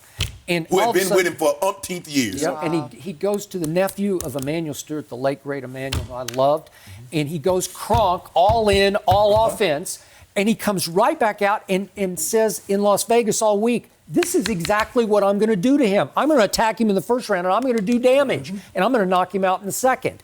And he rides in on a throne because he thought, I got this. Yeah. I mean, he truly believed, I got He got no belts, and he coming in on the throne with a king hat. I'm going on a throne. I know.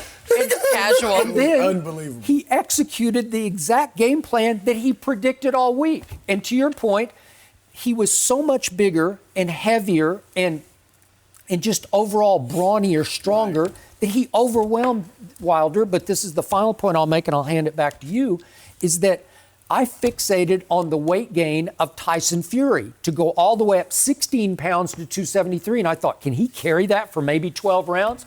No, he'll wear out and wear down, right?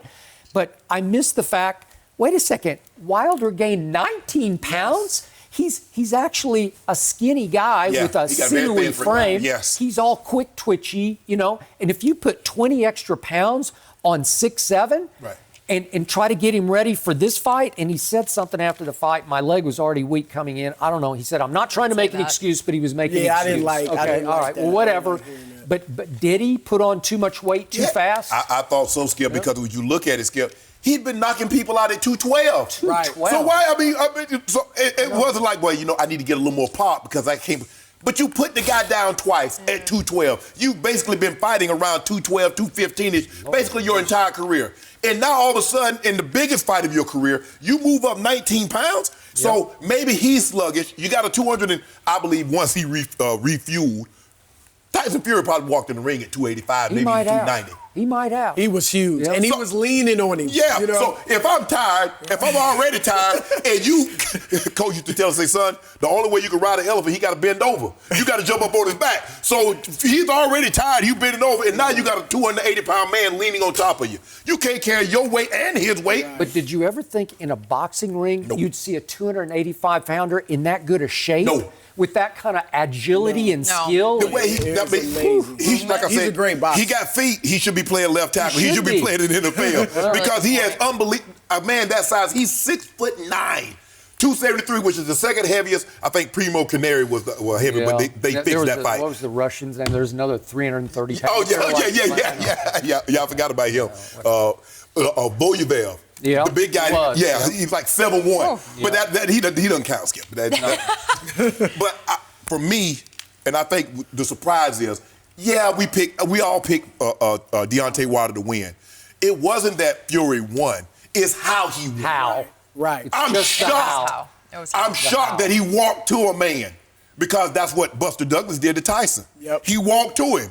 It's because everybody else backed down. Well, he's a puncher. He's a fighter. He's not a boxer. Right. If you let a fighter walk to you and he can get off, but it's hard to throw punches when you're backing up, Skip. Right. And the big guy said, I'm going to do this to it. And I thought he was just saying, you just trying to sell the fight. Bro, I'm about to fight. You ain't got a lot of meat. I know you're going to dance. No, he didn't dance. All right, so final quick thought. This is just me, and I accept boxing for the brutal sport that it is, but to your point, what a warrior he was, and he said, I wanted to go out on my shield, and I don't want to see anybody get hurt or certainly killed. I just thought he deserved the rest of that round to see if he could muster up one shot to get back in the fight. That's just me, because he never seemed to get hurt by one punch. It was the onslaught that was just beating him all up. It seems like they talked about the eardrum being ruptured, and we haven't heard that for sure, right? Yeah. But then they said on ESPN that they said he was going to the hospital, and then they reported he didn't go to the hospital. So he did not need hospital attention. Right. It just looked like his equilibrium was off. Like, I don't know in his legs. I don't know that he could have got that punch off. Yeah. I hear what you're saying, but the fact that Mark Breland, who was a great fighter, is the one that threw it in the corner. That makes me feel a little better because Breland's been in those. But Skip, they panned, and he was looking at JD. He's like, "Are you going to do this?" Yes, and he's just like. And you got to know how hard that is to actually throw the towel for the team. Maybe for the 12th round, but 7. He ain't come because you had seen nothing in the previous 4 rounds that made you think he was going to be able to get off that one shot. I just know he has the capability. Yes. He's got nuclear So you think he's got a shot if they have a rematch? Because they're saying he's going to invoke the rematch. Into it. Are they saying he is? Well, it is not official, but the talk is that it looks like they made 30. I don't think he should go right away. They made $30-40 million this fight. Hey, you gonna pass that up? Yeah, well, that's a whole different. I don't think he can come right away. But I'm ready to see Joshua. I mean, I want to see that next. British fighters. Joshua fought afraid to me against Ruiz. That second fight, he didn't want to engage at all. No mercy. The Lakers and Celtics came down to the wire yesterday. With 30 seconds left, LeBron hit a go-ahead fadeaway jump shot, and the Lakers went on to win. After the game, LeBron posted on Instagram saying, quote, absolutely live for those moments. I don't always come out as I would like, but I'll be right there again and again and again when it presents itself every single time, succeed or fail. How about that post? Yep.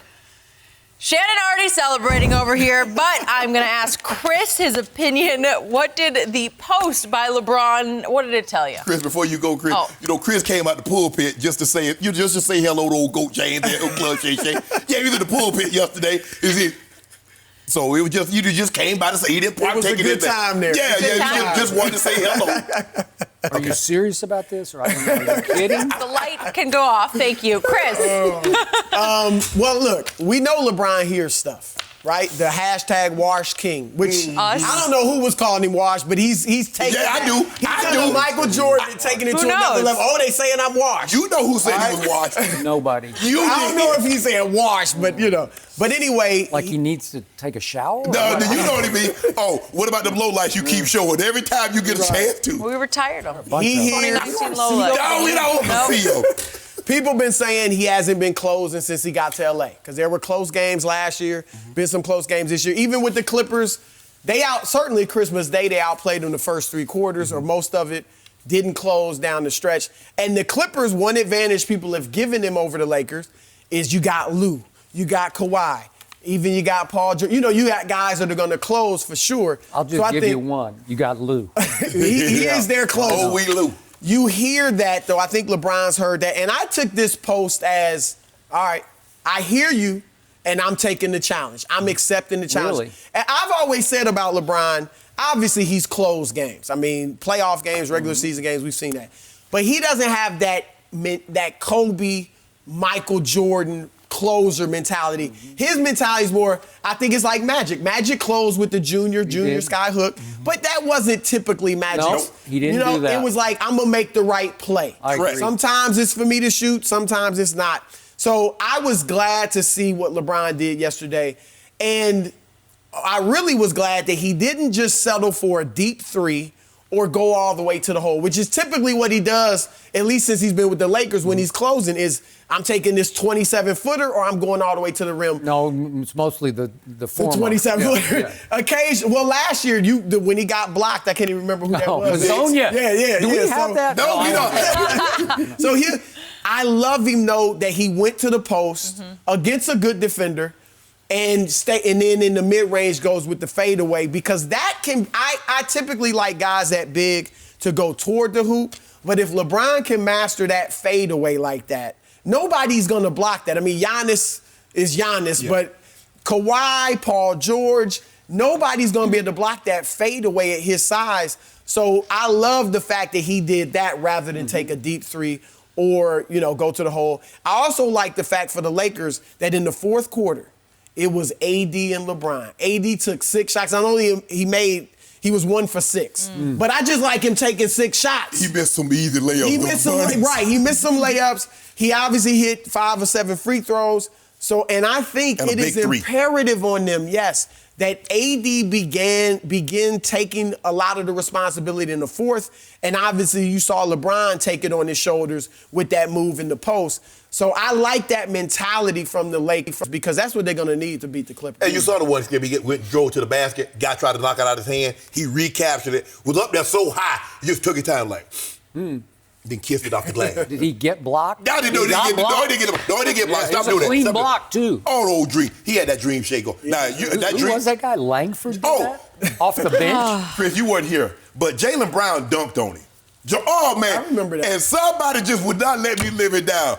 The GOAT? Have the GOAT? I mean, Michael Jordan never got dunked on. I said, we're going to get him back. We in school, somebody get you. Oh, I'm going to get you back. I said, go, Jaylen. You get him back by dunking on him. No, I'm going to get this game winner. The game winner. Ooh, back in because everybody, what, Skip, on a Tuesday night or Wednesday night? No, look, we like the NBA. You and I watching because that's what we got to do. But everybody, they put this thing in prime time on the big network, and they watch Go James. They say, Go, what you want? Because that's what they call him. Nobody call him Bron. Everybody call him Go. Go, what you want? Say, give me the ball. You say, me or AD gonna do this? He said, nah.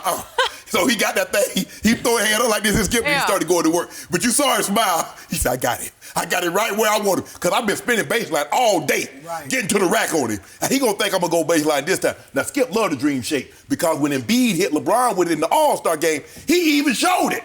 There you, Skip. It was real. That was a dream shake. That was a real one. And LeBron said, he said, oh, Skip like this one. He said, Skip, you think Skip going to like this one? I said, he going to love it. Bam! LeBron tried to shoot a fadeaway on the baseline in the All-Star game, and Giannis was all over it. And that started the ball rolling, right? That got them all heated. And you see, like, you're going to do it that way. And then when he got dunked on, when he dunked on LeBron, he after the game, I dreamed of doing that. Ooh, that's my highlight moment. When LeBron hit that dream shake. Can we hit that dream shake? I want you to watch what Jaylen Brown. Can we hit that? When LeBron hit that dream shake on him. Watch what Jaylen Brown does after this. He talked about it after the game. We got that. We got that cue to DJ. Watch it right here. Watch what he do with his head. Pick your head up. Pick your head up. It's really not a dream shake. It's just a straight fall away jump shot. No, it ain't, Skip. You know what a dream shake is. Fall away. Look at it. He just dropped his head. Put your hand on something. Wait. Does Jaylen Brown look? Wait a second. Does he look faked out by this move? Do you think it caught him flat-footed? He's still all over the shot. No, he ain't all over it. He's all over ready it. for it. He's Ready for all what? over it. Wait. Okay. That makes it. Unless he go gadget and got another 3 feet in the arm length, he wasn't doing nothing with that. Can I alert our viewers to the key point here? LeBron James is 3 inches taller than Jaylen Brown and outweighs him by 40 pounds. 40 pounds. This is Tyson Fury versus Deontay Wilder. That's what that was. Watch what Tyson Fury does. That's Tyson Fury. And wait. Nothing wrong with finesse. Wait, he didn't attack him. He went the other way. He fell away. No, guess what? You know what? It was the classic LeBron runs from the free throw line, except he actually ran backwards because he said, I don't want to take him to the rack. I'll get fouled. I'll go miss another free throw because he just missed two big free throws. So that's what he said. That's what he said, huh? Did he not just miss two big free throws? I thought he said that the reason Jaylen Brown was playing him to the baseline because he had been dropped. He had done that a few times. That all sounded and good. But they had fouled him on that. Now, my high basketball IQ analysis of what just happened was LeBron had missed a key free throw at 3:18. He had missed another keyer free throw at 37 seconds. And he had gotten a huge break because the ball went off AD's fingertips out of bounds. It should have been Boston's ball going the other way. So he gets a second chance and second life, and he says, I don't want to attack him again because I don't want to go miss another free throw and be a point down. I'll just shoot the fadeaway because then they can't criticize me for shooting a three, but I'll shoot the fadeaway. And but you criticize him for making a bucket. Right. And that's a shot he takes, as you know, Skip. But does that qualify as revenge for getting dunked on? It does not. Hold on. It does not. It's a game winner. Come on. There was 30 seconds left in the game. Was it a walk-off? Okay. But it was a game winner. He dunked on LeBron in the second quarter. Okay. So that's a 6'6" guy dunking on 6'9" GOAT that you call him. Yeah, right? we got the him best back. player on the planet. We paid him back. You paid him back with a playground fadeaway mentality. jumper in which you went backwards from him. Why don't you take it into his grill? But Why don't you go dunk on him? No. You're criticizing the fadeaway, Skip. Well, that was Michael Jordan's go-to move the whole second. But when you have 3 inches and 40 pounds on somebody, just attack them. They can't stop you. We did. They can't He stop had you. done that earlier, and he got fouled a couple times. And they didn't call it. Yep. But that's what we got him right where we want. Okay. The man smiled. Yep. I mean, let's just smile. And then we got to see this play one last time. Then what happens just a little bit later, at 15.5 seconds left, Jaylen Brown tries to lob the ball to Jason Tatum, who is unstoppable, and KCP just goes and attacks him and fouls him. KCP locked him up. He rams him. He pushes him out of bounds. No, he didn't. And they don't call it. It's home cooking. Everybody, loose ball. That's a foul. It's a loose ball. Home cooking. Loose ball. That's loose Foul. ball. Pushed him away. Pushed him off the ball. Yeah. You can't get away with that. And then they tech Brad Stevens, the That was a nicest bad coach team. in the world, the nicest young man in the world, and they tech him. Hold on. Was he out of the At coach's box? Staples. Was he out of the coach's At box? Chris Broussard, was he out of the Staples. coach's box? It's home cooking. It ended the game, basically. Hey, LeBron, I don't know if you saw this. They were at the free throw line. And Frank Vogel had told Kyle Kuzma, take Jason Tatum. The Jason Tatum got it going for 18 in the second, 18 in the third. He had 37 points to start the fourth. He had it going. LeBron James looks at KCP and say, no, you take it. KCP's like, let me get these cups. That's a great point you bring up. Why wouldn't the best player on the planet say, get out of my way, I got him? That's what Kawhi Leonard does every game. He says, I got him. He's 28. And I don't know about every game. Hold on. Because there's a lot of games. Did you see that Thursday before? When Marcus Smart was shoving Jason Tatum and Jason Tatum was shoving Marcus Smart because they took turns putting foots in him. Right. Oh, really? And I got one last question. Please. Why, in every late game situation down the stretch yesterday afternoon, why did LeBron always opt to throw the ball in when Boston had to foul? Because he doesn't want to go shoot the free throws. But is that not smart basketball? Yeah. He's not a great foul shooter. Let me get it to KCP or AD, He's somebody not that a great shoots. foul shooter. No, That's he interesting. knows. Let me get it to an 80% free throw shooter. That's just smart basketball. How can you be the GOAT when you're a liability at the late game free throw line? I don't get it. Easy. Help me out. When you hit an 18-foot fade away, really? after you put the dream shake move on it. So I liked what he posted on IG because I thought it was open-hearted. I thought it was a look in the mirror. I thought it was acknowledging his flaws, saying, I live for these moments, when, in fact, he lives in fear of a lot of these moments. But he's never been great at this. And he says, I'm not going to always do it. I won't always succeed. I'll fail. right? Yeah, hold on.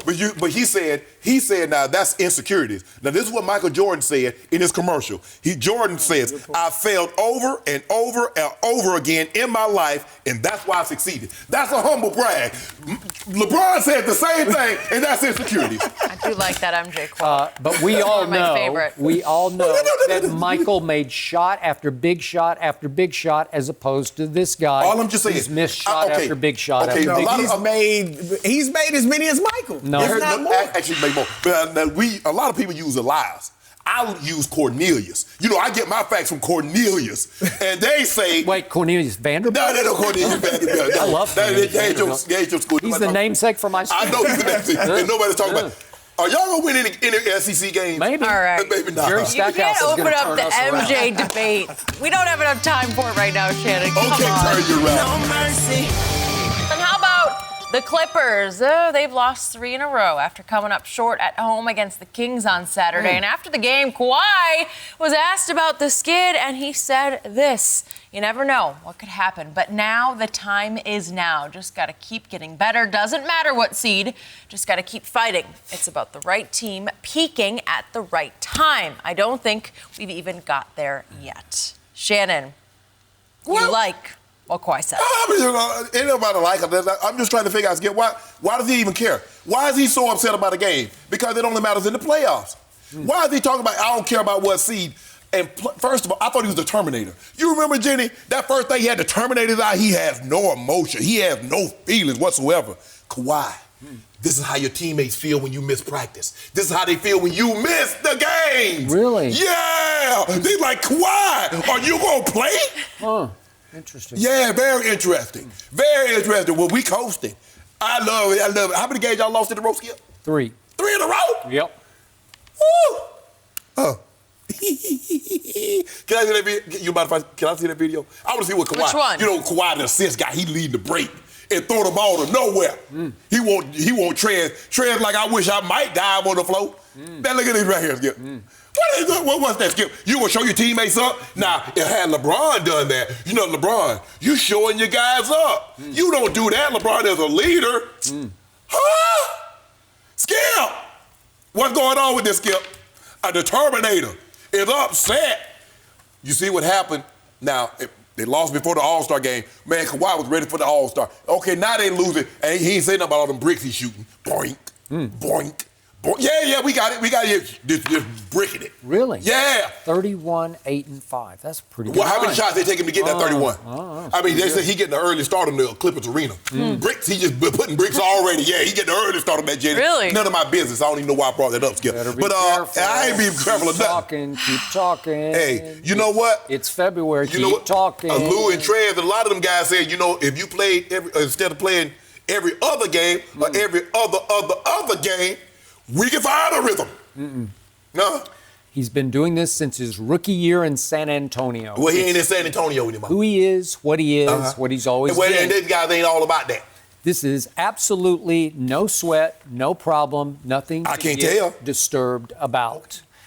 You can cheerlead all you want in late February. You can wear your goat mask. You can open up Club Shay Shay for losers. Oh, yeah. That is the thing. So I guess the Celtics came by. I don't know.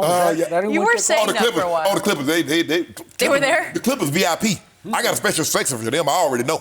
Okay, so just for perspective, Paul George did not play Saturday. Okay. Patrick Beverley did not play Saturday. They are 2 of the top 5 Clippers, and if you take 2 of the top 5 players away from any NBA team, you're probably going to have a hard time. No. Why you do that? And if you take away 1 of the top 2 players on any NBA team's roster, you're going to have a hard time. Whoa. If you take away LeBron or AD, big trouble. LeBron, I know they won a bunch of games without it. But Skip Bayless, you just told me now, you say Kawhi is the best player on the planet. Now, when Kevin Love and Kyrie went down, you say LeBron James supposed to have won that series. Now, had him cold or dead to rights. Let me ask you a question. So who do you think are the better players? Kyrie and Kevin Love or Pat Bev and Paul George? Well, can I start going down the rest of the Clippers roster? No. The Clippers on Saturday started a guy named Reggie Jackson, who just came over from Detroit, bought out, and had a choice to go Lakers or Clippers. And Doc said, well, come on in. Did he come on? I will start you in game number one.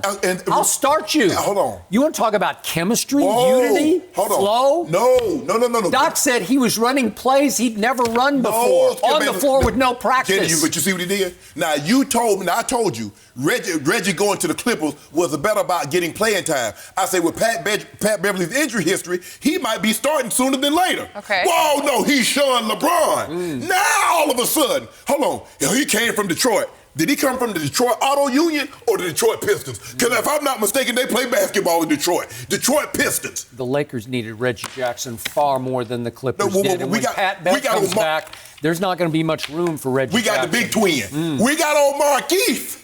We got the better twin, Marcus, the one who will take and make big shots, the one who's a better defender. Just the better twin, and we got him. You got the worst twin. No, we got the best one. It's okay. Good luck to you. We got the. And you had to lose DeMarcus Cousins to get him. That's okay. And that's a big loss. But guess what?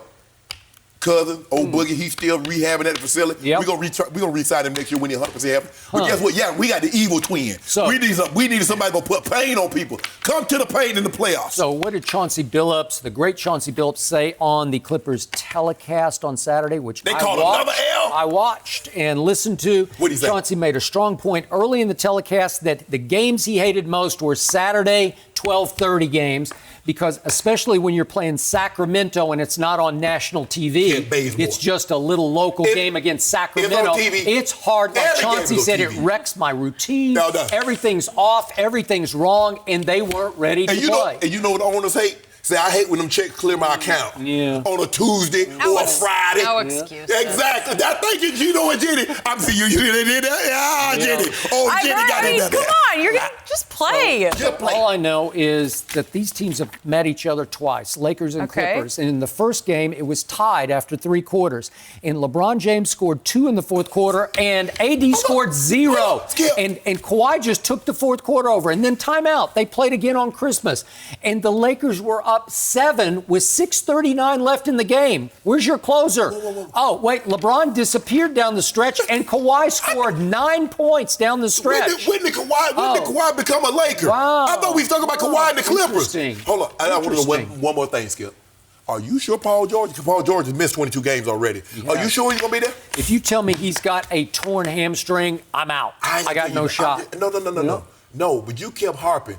Year 17, he missed all these games last year. Remember you said he got a long way to go. Oh, you do. And you got short time to get there. Just burning himself up, burning himself out. We playing the fewest minutes in our NBA career. The fewest, under 35 minutes, Skip, and giving folk business. The deeper team is going to be the readier team in May, June. Mm-hmm.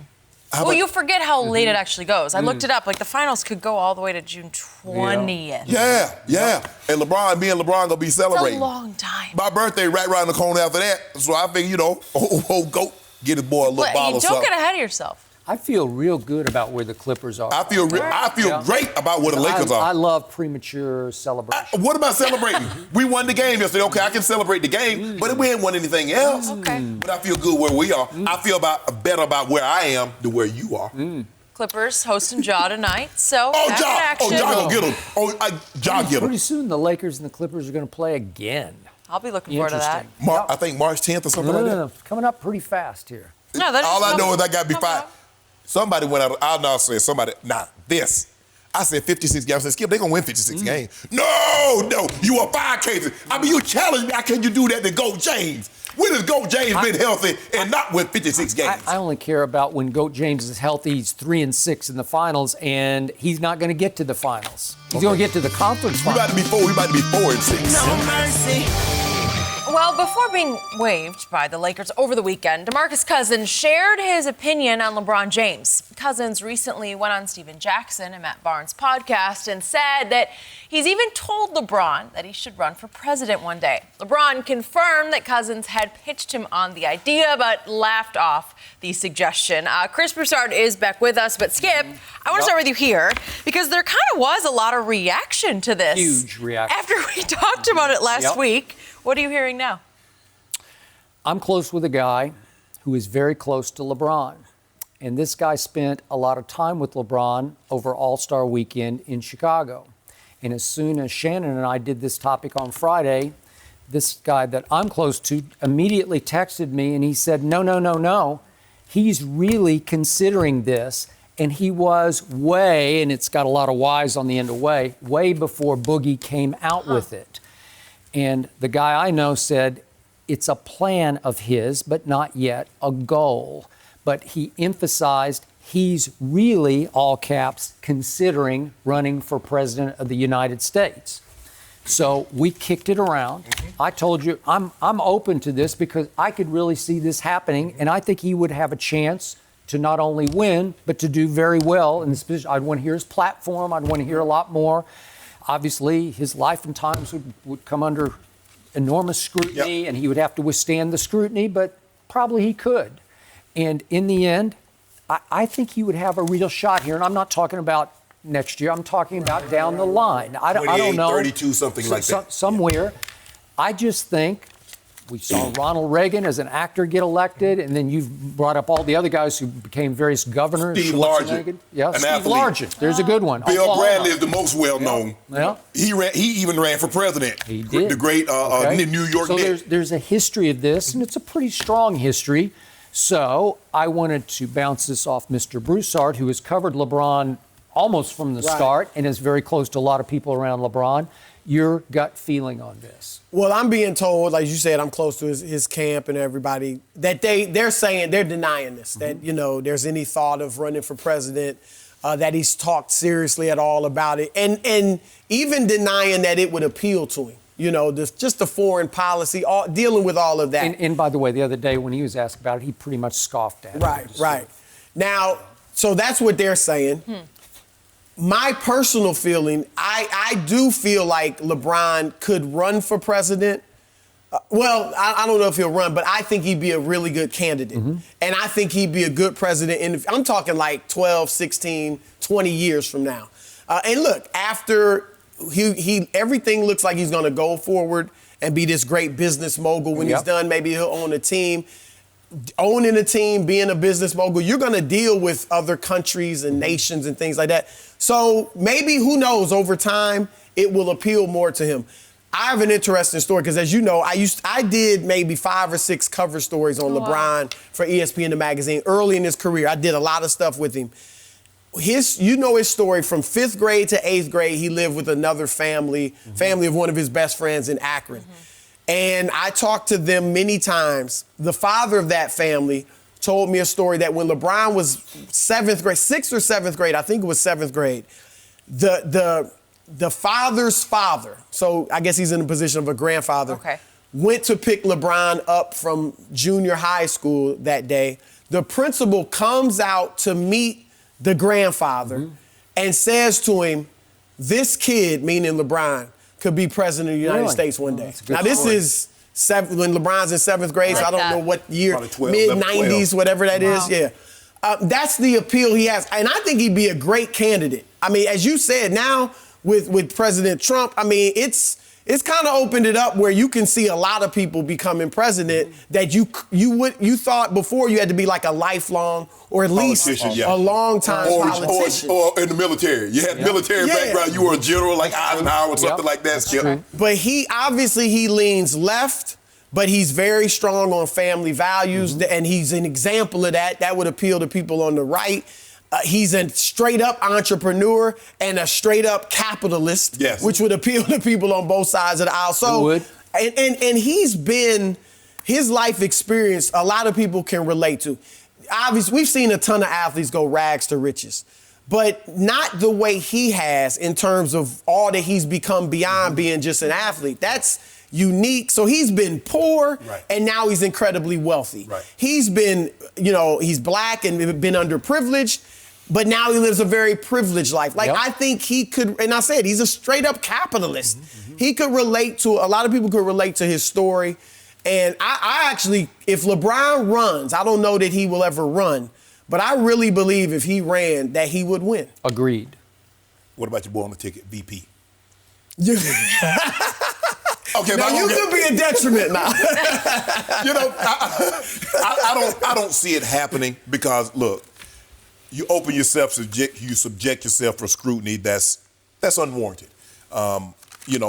Maybe he said something. It's warranted for this. Yes, but not, right. One thing I'd also say, though, look, every year or every election cycle, the bar for personal, not that his behavior, we know his personal behavior isn't bad, but it's lower and lower. No. I mean, look at Trump's back. No, it's lower for them. It's not lower for us. That's fair. Because we gave him the perfect candidate in 2008. And when they couldn't find nothing, they said he was from another country because there's no way a black man can live in America for this long. I agree. You're correct. No, the bar is lower for maybe in 16, 20 years. Yeah, okay. I just don't see it happening, Skip. Anything's possible. Because at the end of the day, for the most part, what are elections about? It's about popularity. You become a senator, you become a governor, you become a mayor, if people like you. Look, Skip, we can do all this foreign policy and this and that. At the end of the day, do I like the guy I'm voting for? Mm-hmm. Do I like the guy? Do I like the lady or him or her? Do I like them? That's what it comes down to. Can they make our country better? Yeah, that's it. Okay. That's it. Yeah. If he ran, you think he'd win? A lot of times when you run for political office, and also who you're running against. Mm-hmm.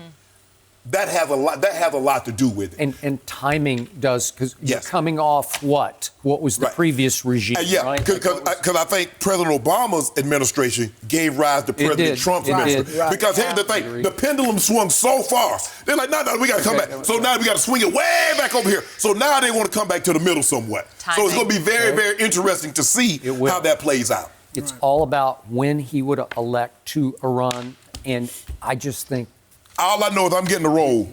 Because homeboy's getting the White House now. You don't need no qualifications. So I can hold a role. That is what it seems like. So I'm getting the role. But that's a good point. I I don't know. I'd like to be involved as well. How about communication director? Yeah. Welcome to the White House. No. Because we can't have you talking bad to the president. Well, I know what would happen. I would get audited. Oh, yeah. We digging in the books. Yep. That's so funny. I don't know when you got your first job, but we going all the way back. Skip, be ready. Yeah, that's definitely the case. I like thinking about it, though. I think I would vote for him. Again, I got to hear it, but again, I think he could do this. I think he'd be great. I'm being told definitively, no way. Yeah. But I think he we got a small role for you too, Chris. We got a small role. He would want to do it. It's fun to kind of just picture. It's fun to think about. Always did want to go. All right, Chris, thank you for your insight there. I did enjoy the president's story from the principal. No mercy. According to LeBron, the final play in the NBA All-Star Game was designed to get Kawhi Leonard the ball. LeBron said the play that was drawn up was the same play that got Kawhi his epic game-winning shot in the corner against the 76ers in the playoffs last season. So, Shannon, were you surprised that LeBron said this? No. Kawhi had it going. Kawhi had made 8 threes up until that point. So he seemed to have a hot hand. And at the end of the day, LeBron chooses a team trying to win this game. It's not about, oh, man, that's Kawhi. If he is the game winner, everybody's going to think yada, yada, yada. Only one person thinks like that. But LeBron James, if it was going to be a problem, why would LeBron even mention it? Clearly, he's very secure in himself. That's what GOATs do. GOATs don't worry about other GOATs. Yeah, they do. No, they don't. No. He like skip out being on the farm. I mean, you have certain animals like we have cattle. I mean, we had Marvin, we had Bill, we had Kelly, we had Sonny. Now, Sonny was the biggest. He was a Hampshire. Really? Probably weighed about 500 pounds. He ruled everything, Skip. And then it was Marvin. He was a do-rock. He was red. So, Skip, you don't worry about the big males, all that. We don't worry about all that. So we don't worry about this. We're trying to get him a shot. It didn't go according to plan. LeBron is recounting this. In real time, I mean, they played it in the background, and he can't see it. He's just recalling it through recall. Man, I thought it was Rain Man just recalling. And what happened was they doubled down this, and then James Harden got it, and he went baseline, and he passed it. They kicked it, came back to me. He's like, I thought about taking Giannis. You can see it in the screen. But I was like, okay, now they got Kyle Lowry because they scrambled it, backhand, pin down, really? Boom. I'm not buying 1 second of that baloney that he spewed with his high basketball IQ. Let me get this straight. LeBron sat still in the huddle while his coach of his Los Angeles Lakers called a last shot play in the All-Star game for his new arch rival, the guy who called him out on opening night with a New Balance sneaker commercial that featured a dangling keychain in which Kawhi now has the crown on his keychain and exits at something called Kawhi Town. He's saying, LA is now mine, and LeBron would sit still in the huddle for his coach Vogel saying, let's run a play for Kawhi because he made one of the great shots in playoff history to beat the 76ers. Let's run the same play and see if he can pull it off. Baloney. No, not buying it. And what did he just post on Instagram? I live for these moments. Yeah. What had he just done a little bit earlier in this same game? LeBron had pulled up from 40 feet trying to win the MVP and the All-Star game with one last shot. He was. If that ball goes down from 40 feet, it was probably 38 feet. If it goes in, he's going to win the MVP of the All-Star game because you know what the fanboys would do? They would vote for LeBron. Oh, there you go. That was his attempt, and that wasn't a call play. That was LeBron calls my own number play, right? You think that man... Don't give me that. Don't give me your high IQ breakdown on this because that's a lot of sleight of mind. That's what it is, sleight of mind. You tried to win the game. Yeah. You do realize that since we've gone to this format, we're 3-0. We pick the best players. And there have been times that we've been down by 20, 25 points, and we fight and claw, scratch our way back in, and we win the game. That's what we're trying to do. You remember here. when a former Cavalier coach tried to call a last-second play for Kyrie Irving in a playoff game at Chicago in which they were on the ropes? And what did LeBron say in the huddle? No, get out of my way and give me the damn ball. I know you remember that? I know you just didn't compare a playoff game and the All-Star game. Yep, I think the All-Star game is a big deal to LeBron's legacy. It ain't no big deal. It ain't no big deal. Yep. A legacy. Yeah, and by the way, that coach, that former Cavs coach, he didn't last much longer after he called that play. Look, our legacy is set. We got 16 straight All-Star appearances. Really? You're 16. Nobody top that. So do you really believe LeBron just shook his head yes, like, yeah, coach, I love this. Yes! Let's call the play for Kawhi Leonard, who leads the team playing in the basement. How about this here? You remember there was an All-Star game when LeBron James and Kobe Bryant was going one-on-one. And LeBron drove and kicked the ball to Melo. And Kobe, rest his soul, who's getting memorialized today, said, take that shot. But he cared so much about an All-Star game. He cared so much about an appearance that he passed the ball to Melo. Stop it, Skip. Stop it. This is your in-house rival, and you're going to let him win the MVP and the All-Star game? They got evicted. Stop it. You can't live in the house if you lose 3 games in a row. They're You not can't lose. evicted. You can't. If you lose 3 games in a row, you got to get out. That's not you gotta an get eviction notice Keep yet. your friends close and your enemies closer. No mercy.